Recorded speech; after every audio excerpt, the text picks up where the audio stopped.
भाई ना प्रेम भरा राधे राधे। बेसारी बाणा ना करवा की हार्दिक शुभकामनाएं। अखंड सौभाग्यवती रहे मेरी भी सारी बेबे। तो बेबे सुबह जल्दी उठियो, उठ कर ना स्नान करियो, स्नान करके भी भगवान का सिमरन करियो, भजन कीर्तन करियो, तुलसी में दीप जगाइयो।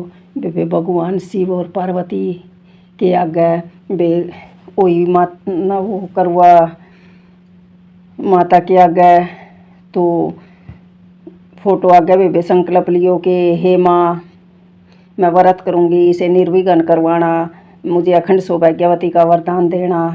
तो बेबे पूजा पाठ करके ना फिर जो भी थारा नियम हो सरगी सुरगी खान का, भाई कोई तो चाय पीवे, कोई भाई खाली पानी पीवे, कोई फ्रूट खावे, भाई कोई सिमी सामी भी खा ले हैं। बे सबका अलग अलग है तरीका। बे जिस भी तरीके ते रहो बे सुथरी डाल रही हो, बे सब तो ज़्यादा परमात्मा का स्मरण करियो। और बे बहुत दुआ करती हूँ मेरे परमात्मा तो मेरी सारी बाणा अखंड सौभाग्यवती रहें। और बे कति निर्विघ्न सबका व्रत करवावे परमात्मा। और तो ये तुम बता दियो बे कौन सी कहानी पढ़िया करो, मैं तो यहाँ पढ़िया करूँ हूँ। और सुनियो बे कति ध्यान था, बहुत भाव था मेरा, एक एक शब्द बहुत भाव का है। तो सुनो। ओम गणेशाय नमः। बे सबसे पहले तो निर्विघ्न सबका व्रत करवावे गणेश महाराज।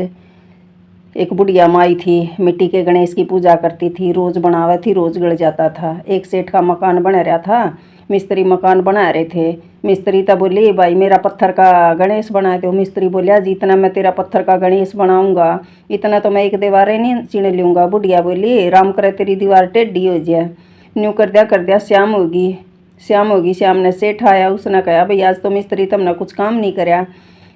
मिस्त्री बोलिया कि एक बुढ़िया आई थी, वह बोली मेरा पत्थर का गणेश गढ़ दे। हमने मना कर दिया तो हमारी दीवार टेढ़ी हो रही, सारा दिन ओलिए लाग रहे तो दीवारें ना बनती। तो सेठ ने कहा भाई बुढ़िया ने बुलाओ। बुढ़िया बुलाई। सेठ बोलिया अकमा हम तेरा सोने का गणेश गढ़ा दिया, तुम्हारी दीवार सीधी हो जाएगी। बुढ़िया माई बोली गढ़वा दो, थारी दीवार सीधी हो जाएगी।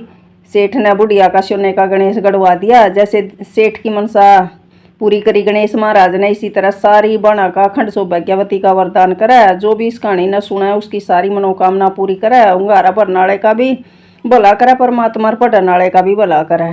तो बेबे मैं करवे की जुन सी कहानी पढ़िया करूँ वह सुनो। ये सारी बाणा न करवे की फिर दिल तक हार्दिक शुभकामनाएं। तो करवा चौथ की यह कहानी पढ़िया करूँ मैं। एक बार पांडव अर्जुन तपस्या करने नीलगिरी नामक पर्वत पर चले गए। इधर पांडवों पर अनेक विपत्तियां पहले से ही व्यापत थी। इससे द्रौपदी ने व्याकुल होकर कृष्ण का ध्यान करा। भगवान ने दर्शन दिए और कष्टों का निवारण पूछा। कृष्ण बोले हे द्रौपदी, एक दिन पार्वती जी ने भी शिव से यही प्रश्न किया था।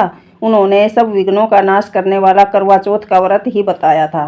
हे पांचाली, हे द्रौपदी, प्राचीन काल में गुणी गरीब धर्म परायण एक ब्राह्मण रहता था। उसका 4 पुत्र थे। एक गुणवती सुशील पुत्री थी। पुत्री ने विवाहित होने पर करक चतुर्थी का व्रत किया, किंतु चंद्रोदय से पहले ही उसने भूख लग आई और भोजन कर लिया। इससे उसके भाई बहुत दयालु हुए। वो पीड़ित हुई भूख से, तो भाइयों ने छल करके पीपल की आड़ लेकर कृत्रिम चांद बनाकर उसे दिखा दिया। कन्या ने अर्घ देकर भोजन कर लिया। भोजन करते ही उसका पति मर गया। इससे दुखी होकर उसने अन्न जल छोड़ दिया। उसी रात्रि इंद्राणी भू विचरण करने आई। ब्राह्मण कन्या ने इंद्राणी से अपने दुख का कारण पूछा। इंद्राणी बोली तुम्हें करवा चौथ व्रत में चंद्र दर्शन से पहले भोजन कर लेने से यह कष्ट मिला है। तब ब्राह्मण की कन्या ने अंजलि बांध कर विनय की कि इससे मुक्त होने का कोई साधन बताओ। इंद्राणी बोली यदि तुम पुण्य विधिवत करवा चौथ का व्रत करो तो तुम्हारे पति निश्चय ही पुनर्जीवित हो जाएंगे। इस रीति से उस कन्या ने वर्ष भर तक प्रत्येक चतुर्थी का व्रत किया तथा पति को प्राप्त किया।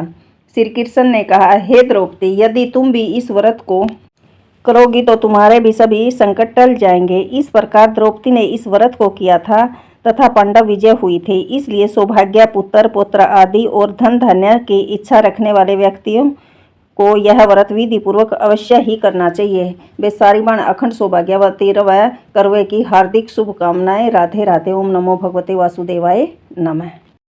सारे मेरे भाइयों की भी बहुत लंबी उम्र हो, मेरी भाभी अखंड सौभाग्यवती रहे सारी। दिल तो यही दुआ है सारे की मनोकामना पूरी हो, घर में सुख शांति समृद्धि यश कीर्ति सब दे। फिर ढेर सारी शुभकामनाएं। राधे राधे। ओम नमो भगवते वासुदेव।